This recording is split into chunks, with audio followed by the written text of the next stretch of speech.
Title: Here's a hoodie and a $50 card. My wife's sister mocked the CEO as she fired me and withheld my $250,000 bonus. But at the Series B meeting, the lead investor reviewed my termination file. Start: She smirked when she said it. That's what I remember most. Here's a hoodie and a $50 gift card. My wife's sister joked as she slid the cardboard envelope across the table.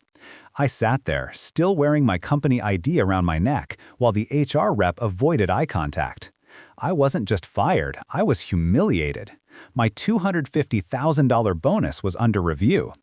The CEO, my wife's sister, said it with fake sympathy, then added, "We'll be in touch." They never were. I built that company, 5 years of sleepless nights, coding through migraines, turning their vague vision into a billion-dollar pitch deck. I joined when they were 2 women with a dream and no product. I made it real. And when it finally started printing money, I became disposable. Family, loyalty, partnership, all smoke. They fired me 2 weeks after Series A closed, right after the valuation spike. She called it a strategic restructure. I called it betrayal by both of them. Because my wife knew. She didn't warn me, didn't fight for me. She just said, "It's business, not personal." Business. That word replayed in my head like a curse. The signs had been there. Her late-night calls, the whispering at family dinners, the way her sister, the CEO, would smirk whenever my ideas were praised by investors. I thought it was insecurity. Turns out, it was a plan. When the termination letter came, it was clean, legal. I had no ownership on paper, no shares left after they quietly restructured the equity pool. But I wasn't stupid. I'd built every line of back-end infrastructure, every API, every data stream, and I knew where the skeletons were buried. I didn't yell, didn't threaten, didn't sue. I just disappeared. For 6 months, I stayed silent. I worked as a contractor for another startup, something to keep my name off the radar. Meanwhile, every night, I was building something else, my revenge. They thought they had outsmarted me. They thought my NDA would keep me quiet. What they didn't realize was that I still had access. Not active logins, but footprints, caches, shadow credentials buried in the architecture they rushed to launch without me. And I had friends.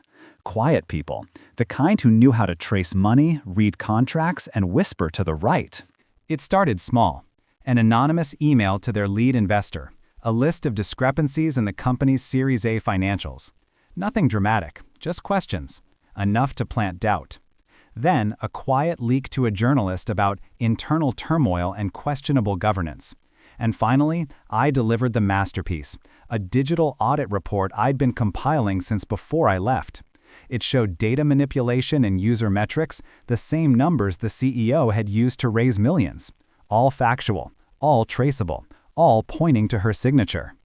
By the time Series B rolled around, they were desperate to impress investors.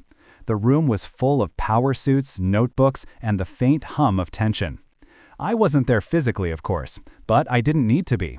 The lead investor, a man who had called me the brain of the operation months before my firing, was flipping through the termination file, my file. Then he stopped, read something twice, looked up. "Who authorized this termination?" he asked.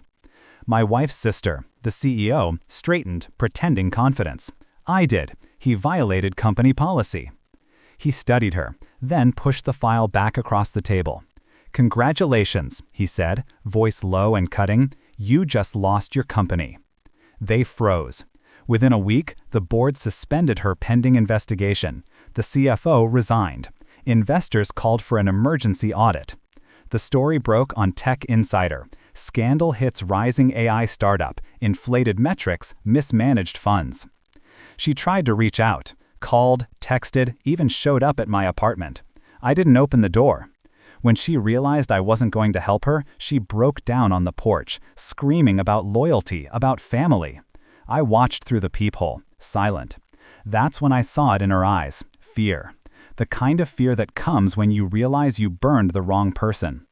My wife left her sister's company days later, tried to reconnect, said she missed me. I smiled politely, told her I wished her the best. She didn't understand until later that I had already filed for divorce, 3 weeks before the Series B meeting. Timing is everything. Now, I consult for the same firm that pulled their funding. I sit in boardrooms, quiet and observant, watching new founders make the same arrogant mistakes. I don't take pleasure in destruction. Not really. What I take pleasure in is precision. Because revenge, when done right, doesn't feel like rage. It feels like symmetry. Sometimes I replay that last line in my head, the investor's voice cutting through the tension.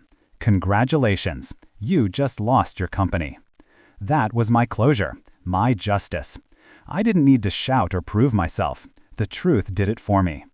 In the end, all I wanted was fairness. They taught me that fairness doesn't exist, so I created my own version of it, one calculated act at a time. And now, whenever I see their names fade from headlines, I smile. Because some legacies are built to last. Others, they collapse under the weight of their own lies. Mine was built on both, and I'm still standing.